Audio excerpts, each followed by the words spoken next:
What's going on, YouTubers, gamers and fellow hobbyists, and welcome to this week's episode of P&Q, the question and answer series where you get to ask me questions or put comments to me and then I respond to you the following week. Now, you can do this one of 4 ways. I think it's 4 ways. It used to be 5, but it's 4 now. Comment to questions down below, easiest way, of course. Email me for an anonymous response at miniwarzone@gmail.com. There'll be a link in the video description below.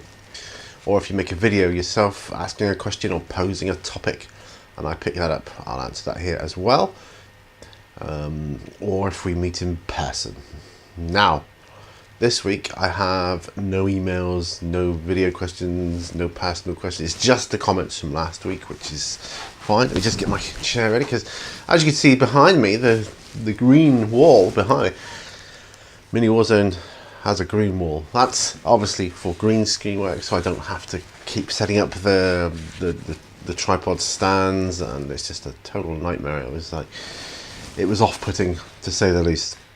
It's just me being lazy, basically. But anyway, let's get on with the show, because you got questions and I've got answers, or you got comments and I've got responses. That's more like it, isn't it? That's more realistic.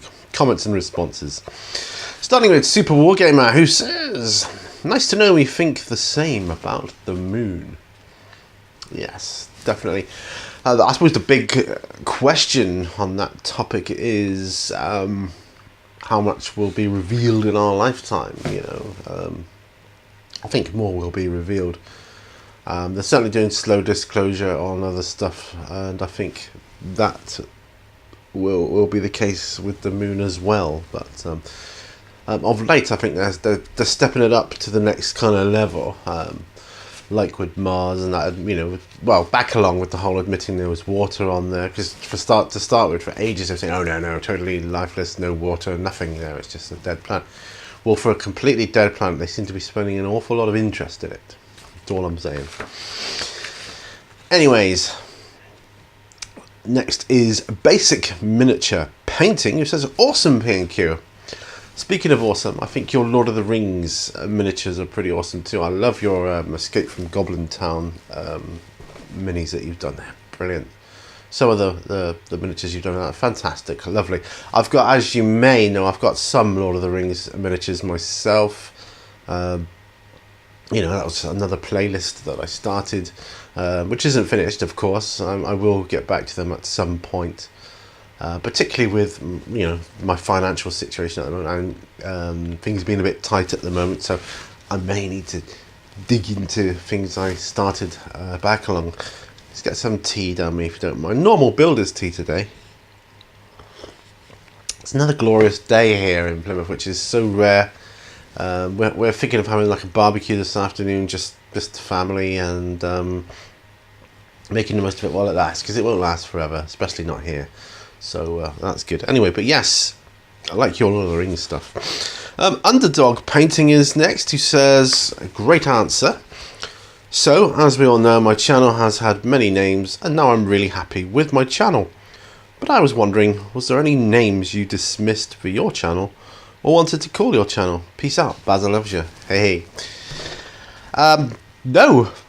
Basically, it's the short answer, because Mini Warzone was actually... let me go back a few years. Before my channel, I was into I was basically that guy at markets and fates and places like that with a stall who would sell brushes, glues, paints, basic airfix kits, that kind of thing. Really, really basic and cheap stuff. That's why I've got a lot of cheap, nasty brushes. But yeah, it's just basic stuff, and it's called Mini Warzone. In fact, I still have business cards for that. But yeah, when I set up my channel, my wife said, "Why don't you just call it Mini Warzone?" I thought, yeah, why not? That's good. I like the name Mini Warzone because it referred to minis as in miniatures, and also, mini as in younger people, smaller people, get involved with it. Hopefully, that was the whole family-friendly aspect of my channel. Why I want it to be family-friendly, because I want it to be appealing to all ages, all age groups, and nobody's got to worry about me swearing or anything like that. So So yeah, it was always called Mini Warzone. My channel's never had any other names, right from the off, basically. But thank you for your question. Well, this is an interesting one from Crew Angela Silicus. That's how I say your name, by the way. I don't know how you say it, or you want people to say it, but it says, great PNQP. I've recently done a video about a 7-man squad that cost £94 for narrative reasons. Wow. What's the most you have spent on a single squad, and how immersed do you get into the narrative of your armies? Well, I can tell you it's nowhere near that much. I don't know, I suppose maybe £30.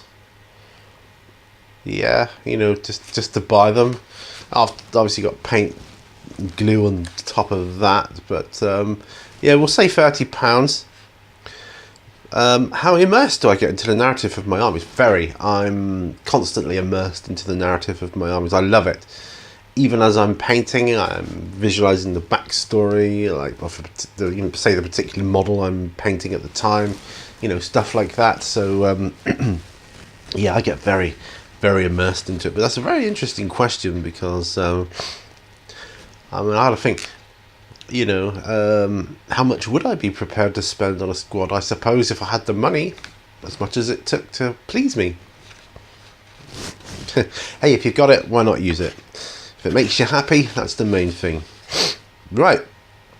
Frost and Fists is next. He says, great episode as always, my brother. This week, I'm interested in your RPG stories. I've recently been thinking about my own RPG experiences. I've had many games, but my favourite are always run by my brother, Darklight Dreamer, or Raz. We all know Raz. His way of running games was always revolved more on the story he was telling rather than the rulebook he was following. This leads me to a few questions for you. Excellent. Number 1. Who is the favourite GM, game master you've ever played for? That's a difficult question. Actually, they're all quite difficult. Well, two of them are, some of them are difficult. My favourite GM.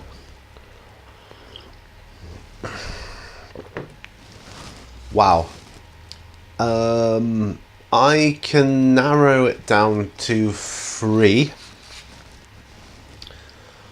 I'll just say their first names. You know, I'm not going to call out their other names. They might not want me to. One was called Mark. Well, they still are. They've still got the same names, obviously. One is called Mark. One is called Rob, and one is called Pete. You know, same as me. And I'm not talking about myself either. My favourite, wow, that's tricky. That is tricky. I mean, Rob didn't do very many games with Rob because we were playing with Mark at the time. Although when Rob did run a game, he was phenomenal, and the amount of effort he put into his games was incredible. You know, he had whole maps that he'd drawn out and put up on the wall with little flags indicating where we were, and he really put a lot of effort into it, and his acting ability was great as well. You know, he really got into the roles, the voices and everything. You know, it's really, really good. And then, I mean, they all did that, but I suppose my favourite GM was Mark. And he was also the first one, so it was a group I played in from school, from school, and a long time after school. So, yeah, I'm going to say Mark. 2. Do you prefer to be the player or the GM in the game? That depends on the group and the game itself. If you've got a good group, I prefer to play in Dungeons and Dragons, for example. Although I do enjoy running those games, but I suppose I prefer to be the GM in like Call of Cthulhu. I much prefer to be the GM in that. Yeah, I'll say it depends. It depends on the group. If people you're with and the game. If it's a group of people you've known for years and years, I mean, you can. It's just. I suppose I prefer. Oh, I don't know. That is a difficult question, Mifos. Yeah, I've got it. It does literally depend on who you're playing with and what game you're playing. Like I say, Call of Cthulhu, I prefer to be the game's master. Although I've enjoyed games of playing in that as well. Not many though, only a handful of games have I played in that. 3. Do you prefer a GM that focuses on the narrative or a by-the-book gaming style? Narrative every time. Narrative wins out. The book, the rules, think of them, they're just a guideline. They're just a guideline, and break the rules, bend the rules, whatever you need to do to get a good narrative. That's what I say. 4. If you've been a GM before, oh yes. Tell us a little about a favourite storyline for an adventure that you've run. Wow. Gosh, that's tricky.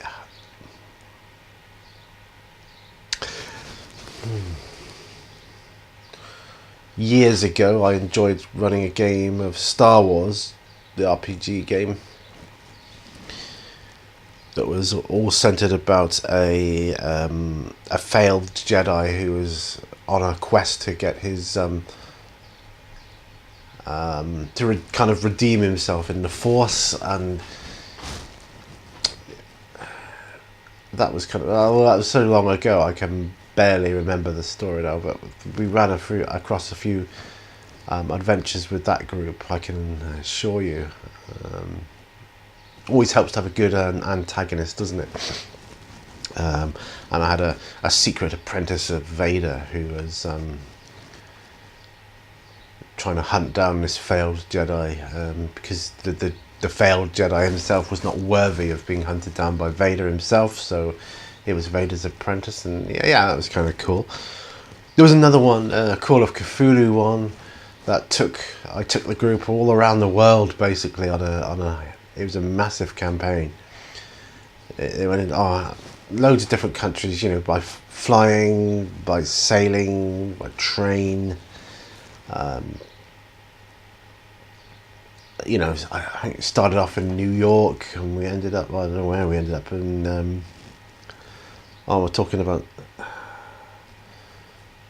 how many years ago now was that?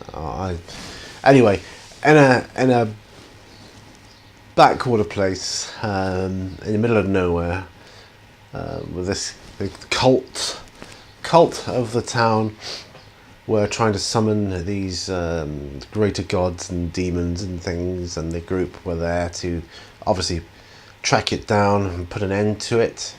It actually ended with about half the group dying. That was quite fun. One of them got sacrificed as part of the ritual. That was quite funny. But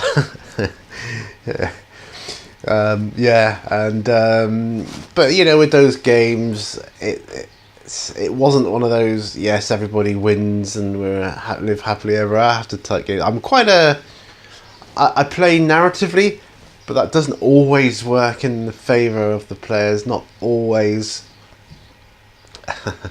Sometimes it does, sometimes it doesn't. Obviously I'm not there. I'm not trying to kill players off or anything. I don't want that. I don't want them to die, but it can be quite funny at times. And if being sacrificed in a ritual sacrifice, there's all these jokes came out about was he a virgin and that kind of thing, and it was hilarious.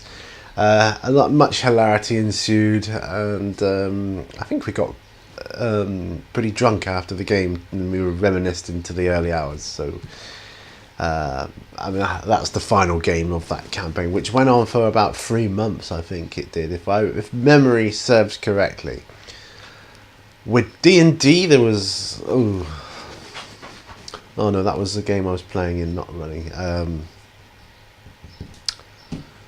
But yes, the Star Wars ones. These are games that stick out for me. The Star Wars one is about 30 years ago.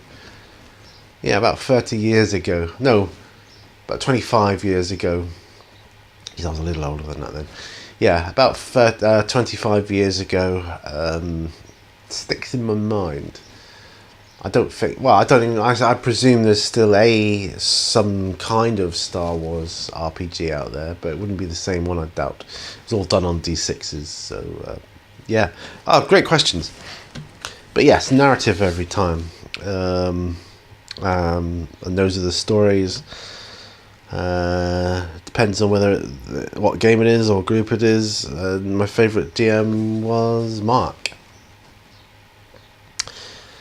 I'm thrilled I was able to think of questions this week. Keep up the awesome work, and kudos to Captain Morgan for really coming through with 50 questions, but not 50 shades. I appreciate the sentiment there, Mythos. Wolf Brother Mythos, thank you, sir. Excellent.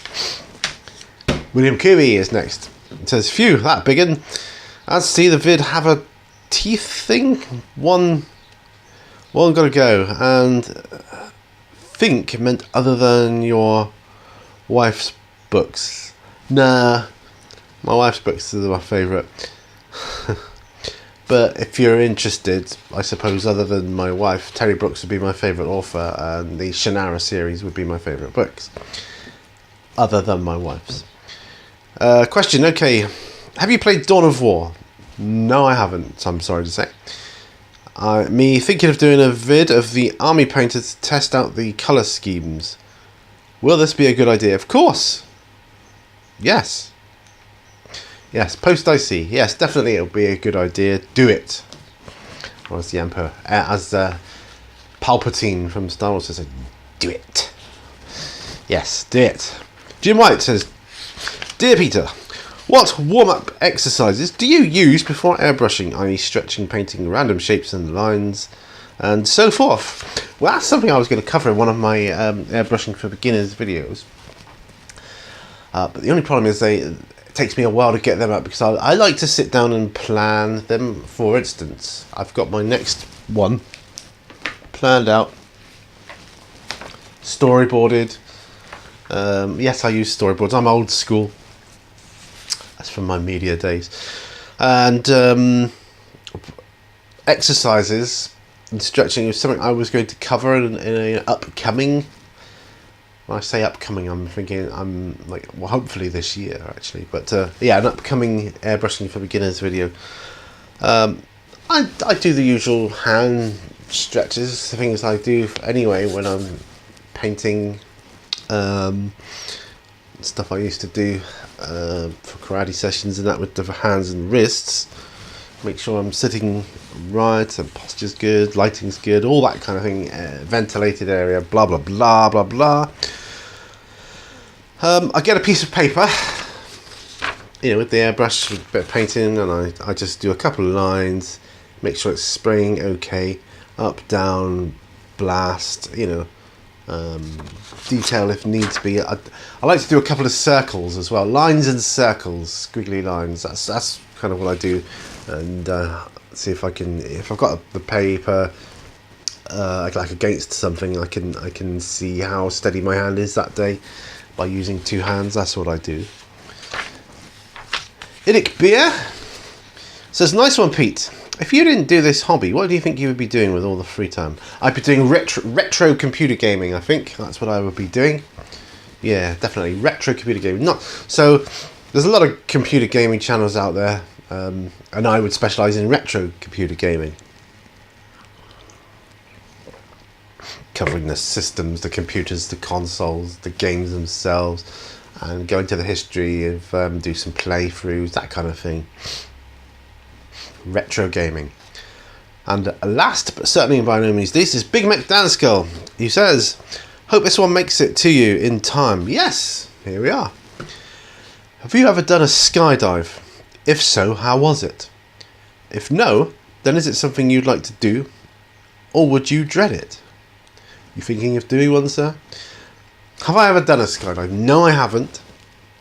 So I can't say how it was because I've never done it before. If no, then is it something you'd like to do, or would you dread it? I would say yes, I would love to do it. And what got me wanting to do it? was the film Point Break, because I used to like doing that sort of thing, thrill seeking in that. But however, when it actually comes down to it, I'd probably dread it. I'm not big on the heights, really. Yeah, so I'd probably chicken out of it and not do it. But it's easy for me to sit here and say, yeah, I'll do that. You know, I'd love to. On paper, I'd love to do it. Reality, I don't know. I wouldn't put money on it. But yeah, that's all I can say. So, are you thinking of doing one? When I was working for Royal Mail, I nearly, it was just before I had to leave, unfortunately, because I was medically retired. But I was nearly going to get involved in a charity one, and I didn't get that far with it because of what was going on with me health-wise at the time. But who knows, maybe I'm not meant to do it. That's all I can say. But yeah, I'd say yes, but I probably would dread it and not do it. Anyway, that's all the questions. Thanks ever so much for watching. I really do appreciate it. Hope you like the green background. This is going to be used for green screen and stuff. I'll try it out at some point and see where we go from there. Remember, all brushes lead to war. I'll see you on the next video. Bye for now. Bye-bye.